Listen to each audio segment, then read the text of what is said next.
মানে দ্বীপের সব বাচ্চারা মনে চলে এসেছে আজকে জেটিতে।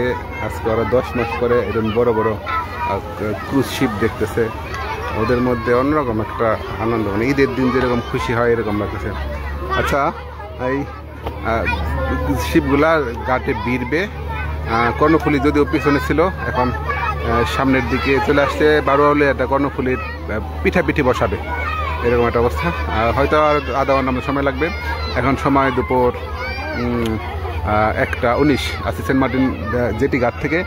আর আজকে আপনার প্রায় 10 মাস পরে শিপগুলা সেন্ট মার্টিনে আসলে।